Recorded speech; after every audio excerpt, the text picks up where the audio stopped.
अस्सलाम वालेकुम वरहमतुल्लाहि वबरकातुह। उम्मीद है आप लोग खैरियत से होंगे। अल्लाह तबारक ताला हम सबको यूं ही खुश रखे, ईमान और अमल के साथ ज़िंदगी अता फरमाए और ईमान पर ख़ात्मा बिलखैर फरमाए।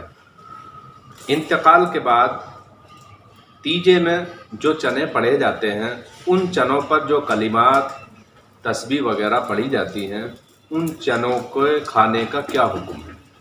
क्या उन चनों को अमीर लोग खा सकते हैं या नहीं खा सकते हैं? कुछ हजरात ये कहते हैं कि उन चनों के खाने से दिल मुर्दा हो जाता है, दिल सिया हो जाता है, काला हो जाता है। दूसरी चीज़ ये है कि 10वां, 20वां, 40वां और बरसी वगैरह इन मौक़ों पर जो खाने किए जाते हैं, उस खाने के ताल्लुक़ से शरीयत का क्या हुक्म है? बाज़ हजरात ये कहते हैं उस खाने को नहीं खाना चाहिए।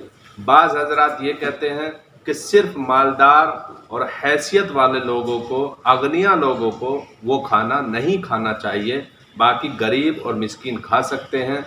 तो इसके अंदर भी जो अहम बात है वो मैं आपके सामने रखूँगा, मुस्तनद और मोतबर किताबों के साथ, जो हमारे असलाफ ने लिखी हैं, तहरीर फरमाई हैं। मुस्तनद किताबें हैं, हर मज़हब, हर तबके वाले इसको मानते भी हैं। 10वां, 20वां, 40वां और बरसी ये क्यों की जाती है?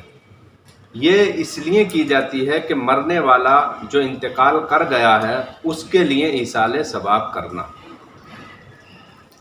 10वां, 20वां ये दिन मुतय्यन इसलिए किए जाते हैं ताकि ज़्यादा तादाद में लोग हाजिर हों और आने के बाद मरहूम के लिए तिलावत कुरान पाक, दूसरे अस्कार करने के बाद उसको इसाले सवाब कर दें। और ये इसाले सवाब करना कुरान पाक और बेशुमार हदीस पाक के अंदर इसका ज़िक्र है कि इसाले सवाब से मरने वाले को फ़ायदा होता है।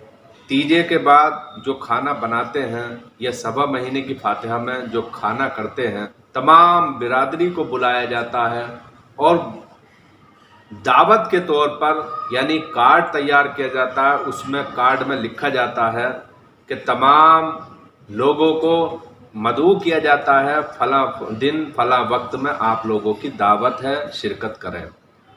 तो याद रख लें, बेशुमार किताब जैसे रद्दुल मुख्तार, फतहुल क़दीर दूसरी जिल्द और बहार शरीयत, फतावा अमजदिया और फतावा फैज़ुर रसूल पहली जिल्द के अंदर ये लिखा गया है कि मैयत के इंतकाल के बाद बतौर दावत किसी को बुलाना और उस मालदारों का, हैसियत वालों का खाना ये ममनू है, मना है, नाजायज़ है, ये बिदअते कबिया है, इससे परहेज़ करना चाहिए।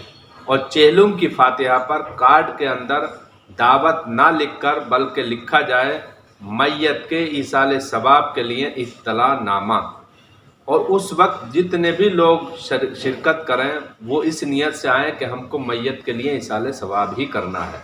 कुरान पाक के ज़रिए से, कलमा शरीफ के ज़रिए से, दुरूद पाक के ज़रिए से और दिगर जो भी अस्कार आए हैं उन तमाम ज़िक्र के ज़रिए से मैयत को ईसाले सवाब करना है, फातिहा नियाज करनी है। तो इस तौर पर वो आएँ और फिर साहिब खाना जो है उनको खाना खिलाए। तो इसमें अगनिया, गरीब सब खा सकते हैं।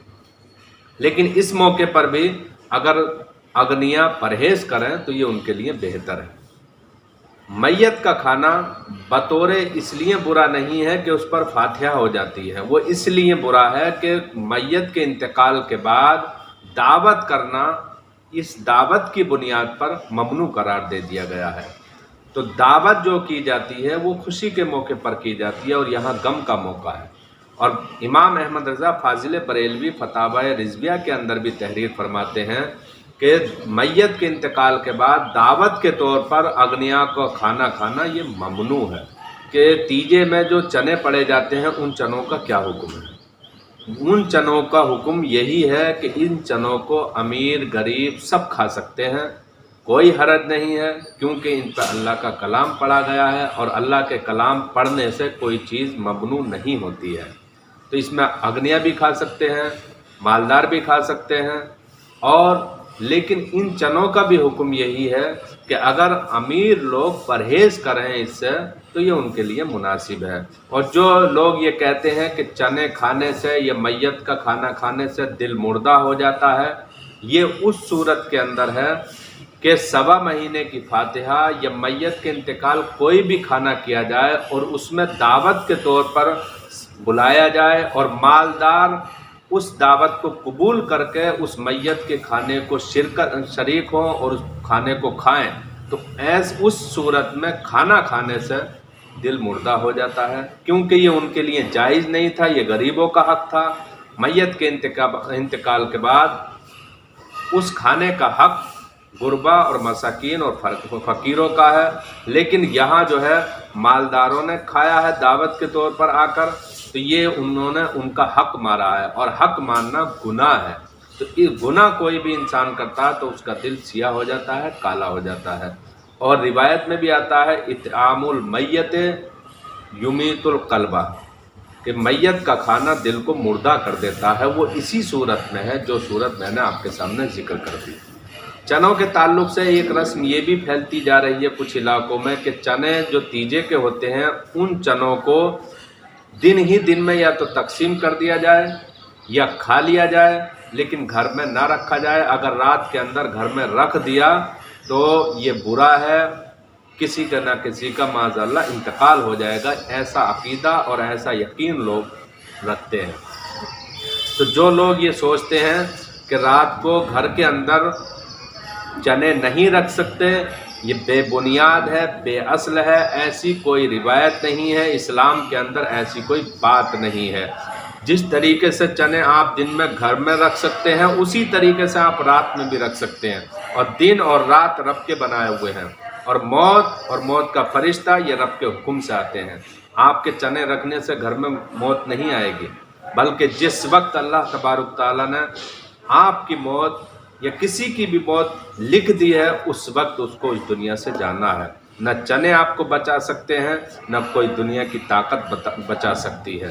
تو جو لوگوں کا یہ ماننا ہے کہ رات میں چنے نہیں رکھنے چاہیے، یہ غلط ہے، بے بنیاد ہے، بے اصل ہے، ایسی کوئی روایت نہیں، اپنی طرف سے بنائے ہوئی باتیں ہیں۔ اور یاد رکھ لیجئے جو رسم یا جو مسئلہ ایسا جو اسلام میں نہیں ہے، شریعت میں نہیں ہے، اپنی طرف سے بنایا جاتا ہے، اس کے تعلق سے پیارے مصطفیٰ صلی اللہ علیہ وسلم نے ارشاد فرمایا، جو بغیر علم کے کوئی فتویٰ دیتا ہے یا کوئی مسئلہ بتاتا ہے یا کوئی ایسی بات رائج کر دیتا ہے، اس پر اللہ تبارک تعالیٰ کی لعنت ہوتی ہے، فرشتوں کی لعنت ہوتی ہے، تمام انسانوں کی اس پر لعنت ہوتی ہے۔ تو آپ یاد رکھ لیں، ایسی جو رسم و رواج ہیں ان سے پرہیز کریں، ان کا کوئی اسلام میں وجود نہیں ہے۔ اور یہ تمام باتیں جو میں نے آپ کے سامنے ذکر کی ہیں، فتاوی فیض الرسول پہلی جلد، بہار شریعت، رد المختار، در مختار اور فتاوی اسحاقیہ پہلی جلد، ان کے اندر آپ یہ مسائل دیکھ سکتے ہیں۔ اللہ تبارک تعالی ہم سب کو بری رسموں سے بچنے کی توفیق عطا فرمائے۔ السلام علیکم ورحمۃ اللہ وبرکاتہ۔